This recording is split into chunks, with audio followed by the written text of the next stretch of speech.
Hey Jeff, welcome to my little interview session.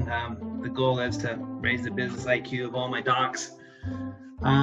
This is Jeff Craven. He's my business attorney and one of my advisors. I highly recommend having a business attorney and an advisor in your life. I know he's helped several of my clients. So welcome, Jeff. Thank you for having me. You're welcome. So I'm going to run through those questions. So the first question is, how do I get started running my own practice? Well, the first thing I could suggest, which has nothing to do with being an attorney, is have a plan. Talk to somebody and come and build a plan ahead of time. Figure out what your exit strategy is from your current job to make sure that when you're ready to go, you're truly ready to go. You've got your space lined up and all your equipment lined up, all the things you're going to need to function. And in that regard, with respect to the legal aspect, the things that you need to function typically is you're going to need some sort of business entity set up, whether it's an LLC or a corporation. You're going to need to get your tax ID number, things of that sort. You might need to do, and some of this is like, it's stuff that we do in the law firm as a legal thing, but it's not directly legal. I mean, it arises from laws. Taxes are laws, but there's tax stuff and then there's legal stuff. But to get started, you're going to need probably a sales tax license if you're selling any goods. And goods could be, like if you're selling supplements, things of that sort. Oh gosh, I'm trying to think of what else. Bank accounts and... Well, yeah, I mean, the usual things you're going to need, like bank accounts and things of that sort. I guess the critical question to start with is, are you going to own your company yourself? Are you going to have a business partner? Or are you going to have somebody else who might have an ownership or investment interest? Even if it's like somebody who's giving you a loan, at some level they have a security interest in the business. Security interest meaning that they usually will have some sort of claim over the business assets to make sure they get repaid. And so you need to have that documented. The best thing you can have is have a good set of documents. The worst thing you can have is have no documents, do everything on handshake, because then when you get into a dispute later on, it falls into, if, for example, you're operating in a partnership, or if you are an LLC, we kind of treat it as a partnership. And if the partnership isn't delineated, then you're considered 50-50 partners, whether that was your intention or not. So there's things like that you want to do. The other thing you need to think about is what kinds of documents are you going to need to function in your business? And that, of course, depends in part upon how you intend to structure and run your business, which gets back to what you do more than what I do. Yeah. But, for example, if you're going to offer packages, then maybe you need to have a written agreement that addresses what those packages are, what's included, what's not included. And then for an ND in a practice, you're going to want certain disclaimers, and you're going to need things like a HIPAA form typically, because you're going to at some point have to be reaching out to get medical records from other providers. I'm assuming the person that's becoming a patient has some sort of past and has been with some other provider at some point. And you may need that to help in order to have a full medical history. But no, I just said got it. You're good. So there's that sort of thing. And then if you're thinking about hiring staff, are they going to be independent contractors? Are they going to be employees? And if so, what sort of agreements do you need in place for them? I'm hoping I'm not answering all the questions with the first answer to the first question. That's why I'm pausing for you. You kind of hit them all, but I didn't expect anything else from you. So, what is a PLLC or PC? And then, I would like to know, when should a business convert to an S Corp? What's your recommendation in there? So what are the professional corporations, and then when should you convert to an S Corp? Okay, so the PC or PLLC. A PLLC is a professional limited liability company, and a PC is a professional corporation. And those are special designations, and they fall in a different set of statutes from the standard LLC corporation statutes. While I'm speaking here kind of specifically to Arizona, it applies kind of broadly outside of the state as well. There are, depending on where you're at, there are different regulations that cover what you can and can't do as an ND, and in some states they will require you to had that professional designation. And all that that means is it's a way of essentially of letting the public know that you fall under a different set of statutes that will prohibit you from using the corporation to shield yourself individually from your malpractice liability. Okay. And the idea they didn't want people, and probably arose because lawyers were probably the ones abusing it, because if there's any kind of rule at all, lawyers would be the ones to abuse it. So, lawyers, the smart lawyers going, oh, I'll just create a corporation, and then it doesn't matter if I commit malpractice because the client is the client of the corporation and not of me personally. And so that's why they created these statutes. In the interim, over time, they've kind of changed the statutes regulating the professions to the point where now, for example, here in Arizona, the only profession that still requires you to operate under a PLLC as opposed to a standard LLC, for example, and I'll use PLLC and PC kind of interchangeably for purposes of this discussion. The only one that's required now are real estate agents, and I don't know why, but that's a specific issue, and it's set forth in their statutes. So for most other companies, professions, you may not even need, depending on what state you're in, to have a professional corporation. But if you're thinking, you're starting off in Arizona and you're starting off with an LLC, but you think you might eventually have a multi-jurisdictional practice where maybe you have offices, and particularly if you're like on a border city, like Lake Havasu or Yuma, and you've got people that will be coming, and maybe you have offices on both sides of the state, you need to make sure you're in compliance with both states. And so if you have a state that requires you to have a PLLC, then you'd be smarter to just form the whole thing as a PLLC to begin with, because it doesn't really matter beyond that. All right. Thanks. You also asked about S corporation. So S corporation is really a tax status. If you are a limited liability company, when you form a limited liability company, you can actually be taxed just about any way that you can imagine.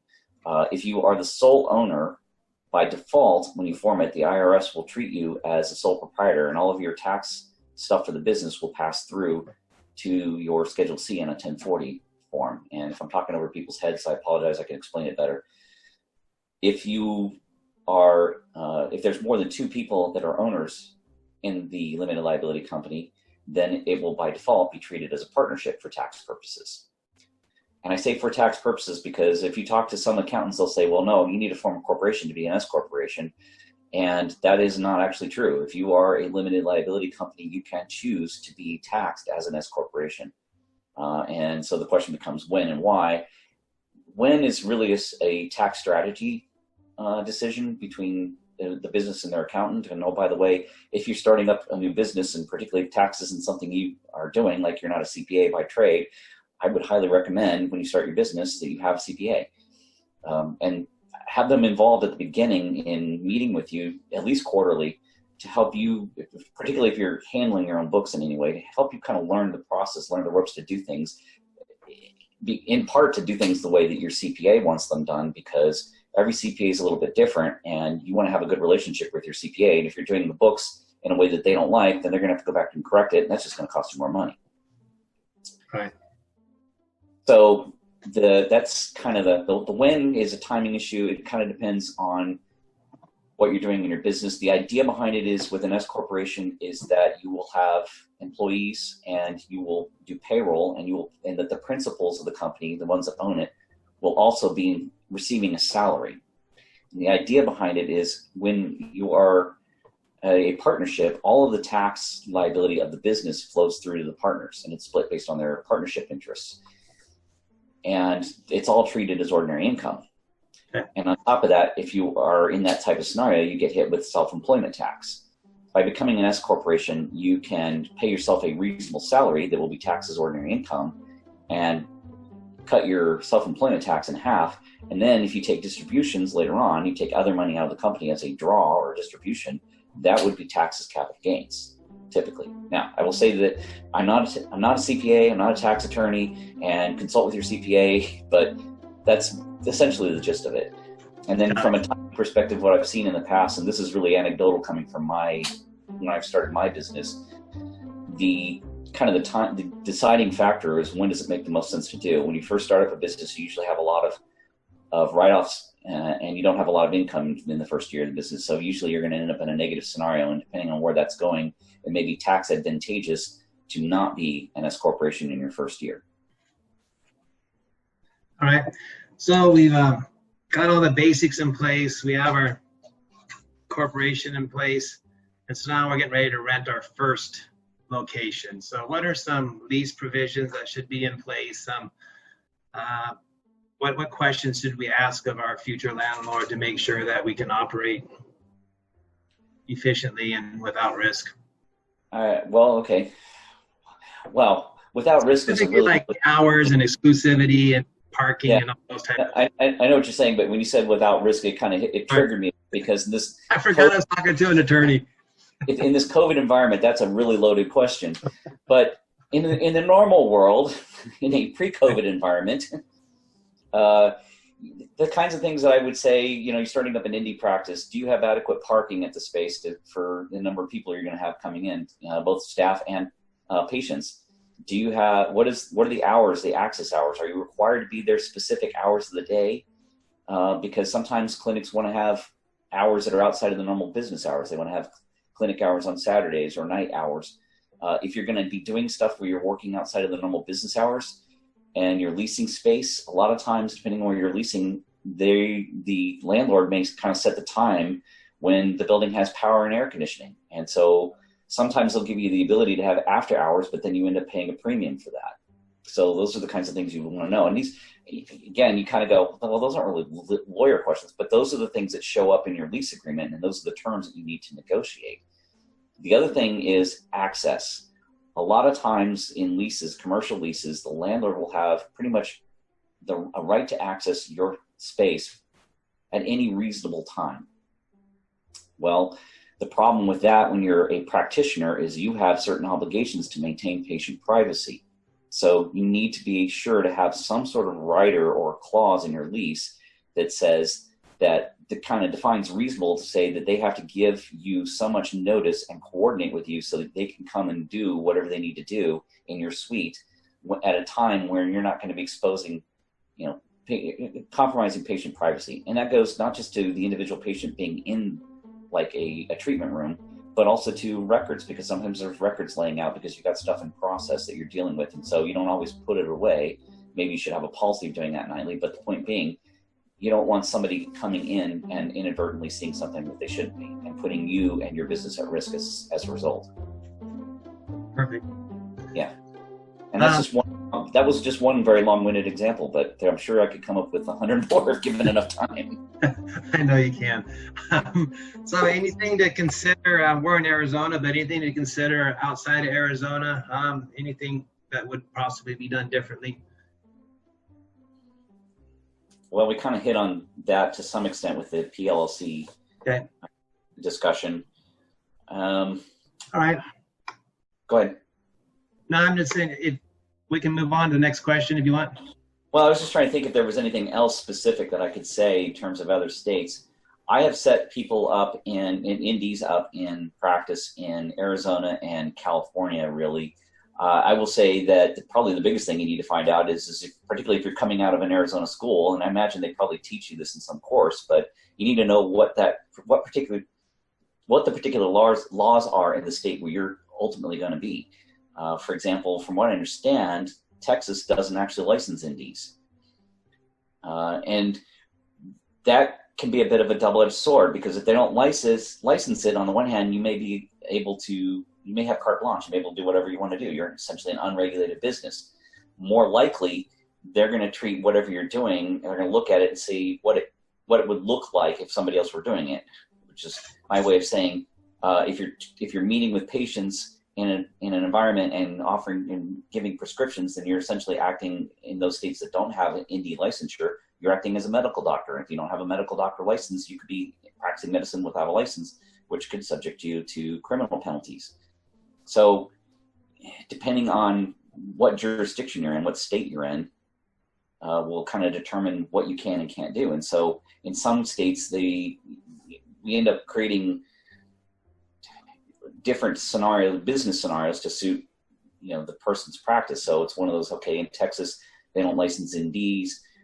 You can't do anything that would be considered the practice of medicine, but maybe you can consult with people who are already treating with a medical doctor to give them guidance on supplements or something of that sort, because the supplements industry generally isn't terribly heavily regulated. That's an example, but it's the kind of thing where if when in doubt, ask a lawyer. Let us figure it out. Perfect. All right. So what are your thoughts on employees versus independent contractors? And again, this gets into state regulations as well. Some states are very pro individuals or pro employees. And if you are wanting to make people independent contractors, you have to be very specific about defining what the scope of their independent contract agreement is. And I definitely recommend, if they're going to be independent contractors, you need to have a written independent contract. And that goes probably no matter what state you're in, but particularly in those states that heavily regulate employment law and really push people into being employees. Not going to name names, California, but you want to, as an independent contractor, you as the we call the principal, because we don't want to call him an employer, have limitations on what you can do for them. They show up to do work for you under a contract, and they have specific things that they're supposed to be doing for you, and ideally those things are defined in the independent contract agreement. But you can't really dictate their hours. I mean, at some level, if it's business hours that you're operating, then it's business hours. And the other thing you can't really dictate is whether or not they can do work for other people. To some extent, you can have, for example, non-disclosure agreements, non-solicitation agreements, so that you could protect yourself, so they're not going out and taking your patients out of your practice.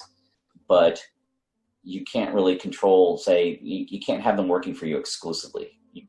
And ideally, you don't want them to be, if they are truly an independent contractor, because that's one way a lot of states say, well, no, they show up and they work for you full time. They do only stuff for you. You're controlling the times that they show up and leave. You're telling them what they can do and can't do. They're an employee. And it's a spectrum when they're looking at it to decide whether or not somebody should have been an employee instead of an independent contractor. Okay. Sometimes in certain industries we'll suggest that if you're going to hire people as independent contractors, make sure they have their own limited liability company and that they have insurance and things of that sort to help protect you, and also to create the indicia that they truly are operating as their own business. Got it. You said something else in the question. I feel like there's something I haven't covered yet. Yeah, just employees. Should they all have contracts? What do you suggest when working with employees? And actually, I touched on it a moment ago, but things that I would suggest, and again, this gets back to the privacy issues. It's probably not a bad idea to have every single person that comes in. At the very least, you may want to have some sort of policy manual, but it might not be a bad idea to have a written agreement with each employee when they come in that would include non-compete language, non-solicitation language, so they can't. Non-solicitation means they can't solicit your patients to go work or to go treat somewhere else. Non-compete is a bit more direct. It typically deals with what the employee can or can't do. You can restrict their ability to go work, say, within a 5-mile radius of you. And the thing about non-compete, it needs to be very carefully defined, because if it's not, it won't be enforced. Okay.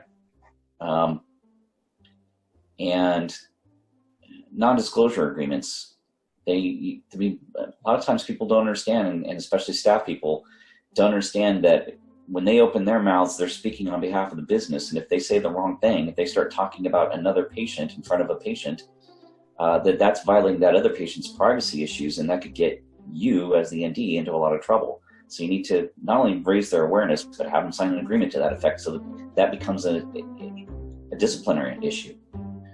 Because if you don't discipline them, then you're complicit, and now you're exposed to potential sanctions yourself. Got it. How do you protect contractors and employees, like with COVID? How do you guarantee, you can't guarantee, but sorry, I used a strong word again. But how do you protect them? What happens if they get COVID? Can they come back and sue the doc? Can they, how do you protect yourself in those type of situations? There are things we can do that we can attempt to kind of minimize the risk. And we've seen it already. What some places are doing is they're mandating that their employees, particularly if they have to be in close contact with patients have a mask on or have some sort of face shield or something to guard to protect both the employee and the patient. There are, for example, people are taking the temperatures of people before they come in to the clinic to make sure they're not actively sick with the virus. I would hope that most people who would stay home, but sometimes when you're not feeling well and you've been home and you're sick and you want some relief, the only place to go is to your doctor. So they're going to wind up at your practice at some level. And if you're going to see those kinds of people, then you need to have some sort of special policies or procedures, a different entrance for them, or treat them at their car, or what a lot of docs have been doing is telemedicine for that sort of thing, where they'll get them on a Zoom call like this and walk them through and have them list their symptoms and do the best they can remotely. Maybe have the patient take their own temperature and show it to them, and then they can say, okay, well, I'll write you a prescription. You can go get that, or have a family member go get that. Those are some kinds of things you can do to minimize the risk. The reality is we all carry risks every day when we're out in the environment, and there's only so much you can do. So you need to have insurance in place to cover for the things that you can't foresee to protect you. And other than that, you need to weigh your risk. And some of that, I guess, would be knowing your patient body. If your particular indie practice is dealing with the elderly, for example, well, good luck. You're probably not going to see very many people in person right now because they're all terrified, and especially the folks that are 60 plus, because they have the highest risk with the exposure of having a fatality. Yeah. So you kind of need to adjust your practice according to who you're treating. Got it. So what insurance should a ND in practice have in place to protect themselves? All of it. Okay. As in an ND practice, you're going to need some sort of medical malpractice insurance to protect from your mistakes. And really, a medical malpractice extends to things that your staff will do as well, to help protect you for things like when they do an inadvertent disclosure and that ends up hitting you. You need to look at your policies and make sure that there aren't exclusions for that sort of thing. And that's, again, where a lawyer can help. You want to have some sort of business insurance to protect the business premises, and typically the landlord's going to require you to have that anyway. You really should look at having some sort of business interruption insurance. And I just want to talk about that for a moment, because when this whole quarantine thing started happening earlier this year, I said, well, maybe people should look at their insurance policies if they have business interruption insurance and see if they can make a claim.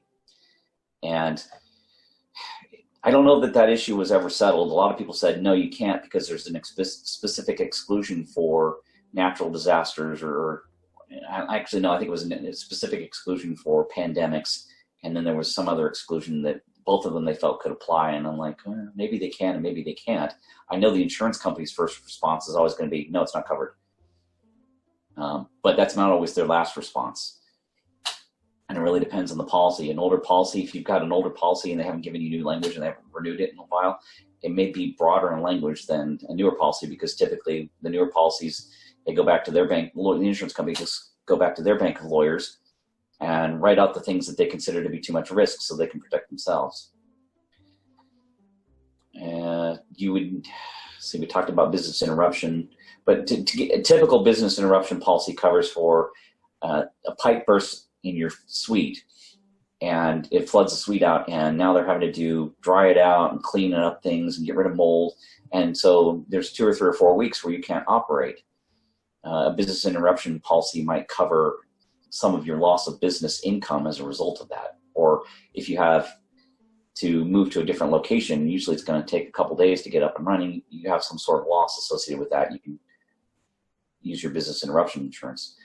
In this day and age, particularly if you're dealing with electronic records, you need to have some sort of cyber liability protection, so that if there is somebody hacks into your system, or otherwise there's some sort of disclosure, inadvertent disclosure, you have something to protect you, because that's an area where you can get drawn into a very, very expensive lawsuit.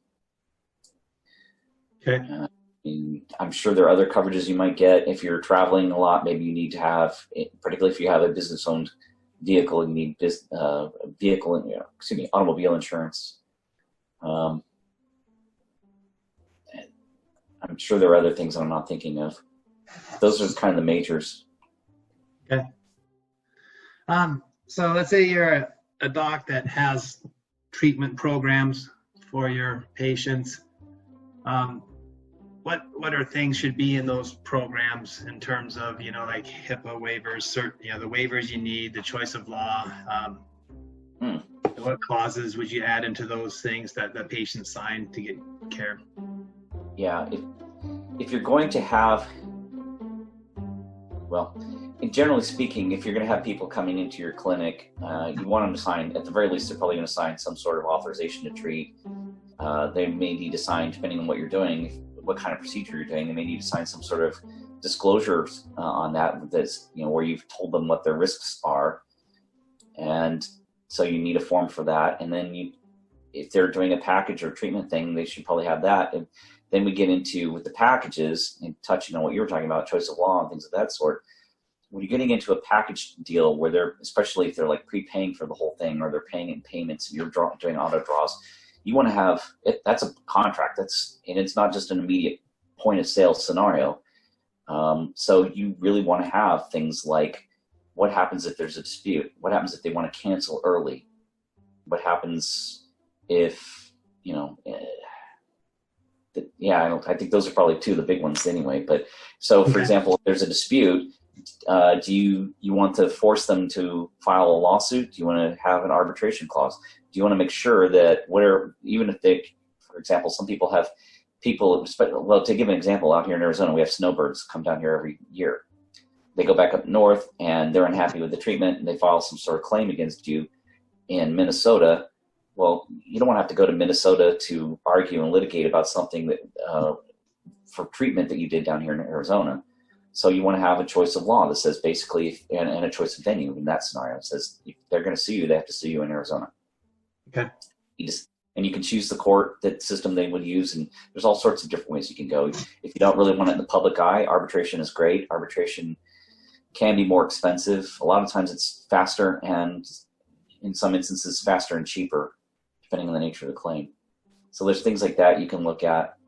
And again, you can also write in some disclaimers on the package saying, hey, we're giving you this package, but we're not promising a specific result. Okay. Got it. So it comes up. Yeah. It's a little bit of a hard question to answer because the contracts tend to be, I say sometimes contracts are like snowflakes. No two are the same. It really, at least not if you're doing it correctly. If you're going in and borrowing a NOLA press thing, then, well, you kind of get what you deserve.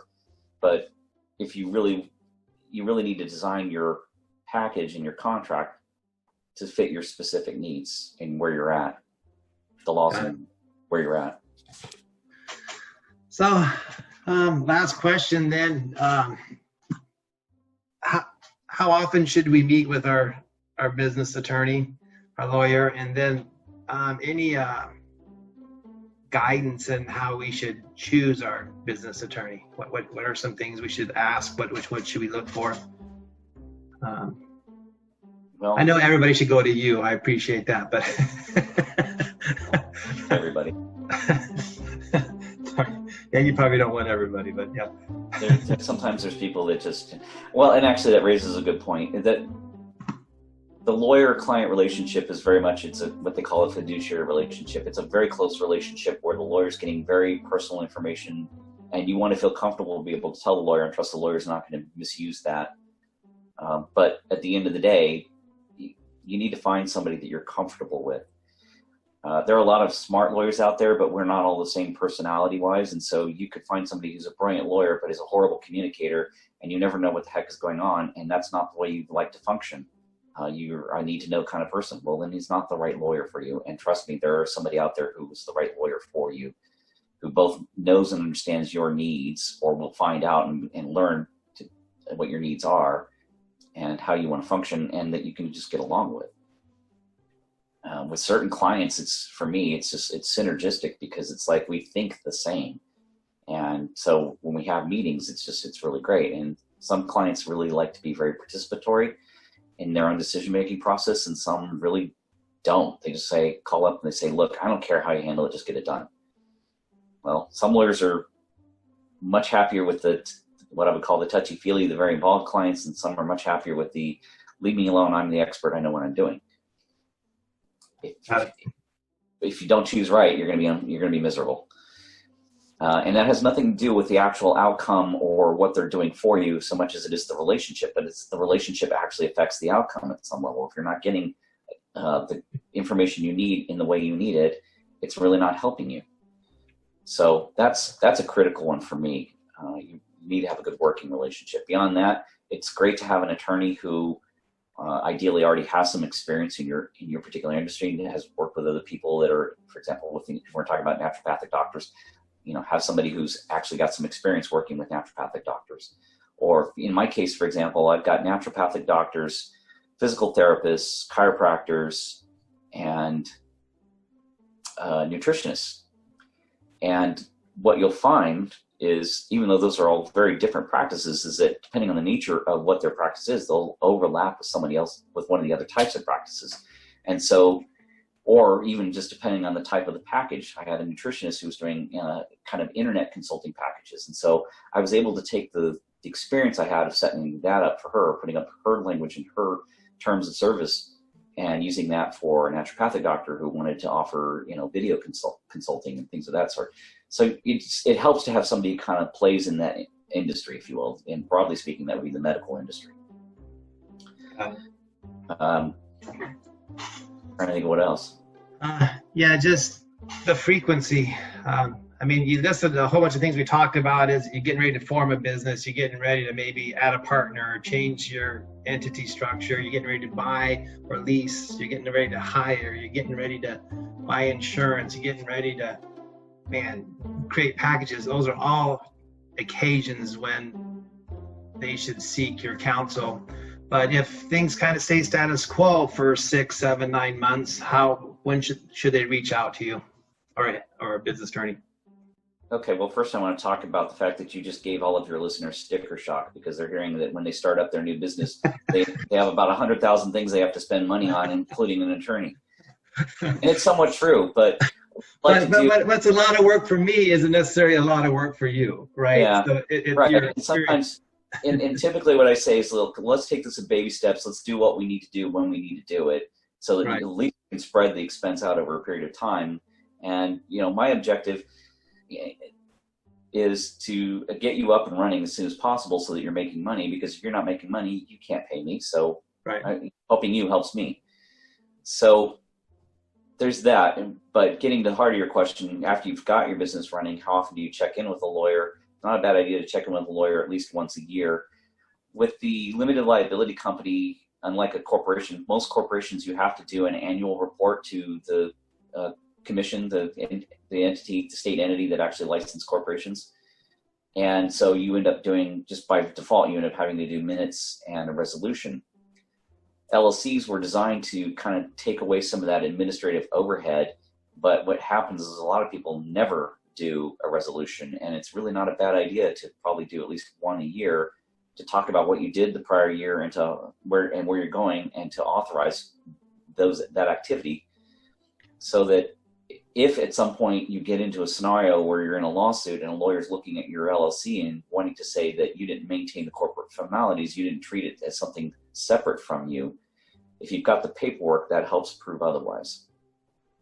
But beyond that, no, you don't have to check in with your lawyer regularly, but I would suggest whenever you're going to do something that's new or unique to your practice, particularly if you're not sure about it or if you don't know much about it, call the lawyer, because you may be doing something in your practice that you think is a really cool idea. It's unique. Nobody else is doing it. And you call the lawyer and you find out why nobody else is doing it, because by the time you deal with all the regulatory hassles, you can't make any money at it. Right. So, it's not a bad idea before you leave to talk to and it's not really just your attorney, it's all your professionals.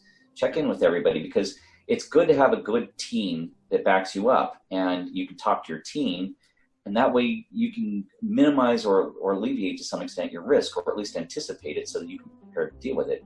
You're like your risk of you're starting down this new business path. That's a risky venture. It could result in you losing income instead of making income. But if you talk to your lawyers and and your accountants and so forth, you can help to make a plan. And that gets back to what we started at the outset of this discussion. Just like when you're starting up the business, whenever you're making a major change, you need a plan to deal with that. Yeah. All right, sir. Beyond Can that, you give us most of my what? clients, beyond that, most of my clients will pick up the phone and call me whenever they have something that's giving them a headache. Yeah.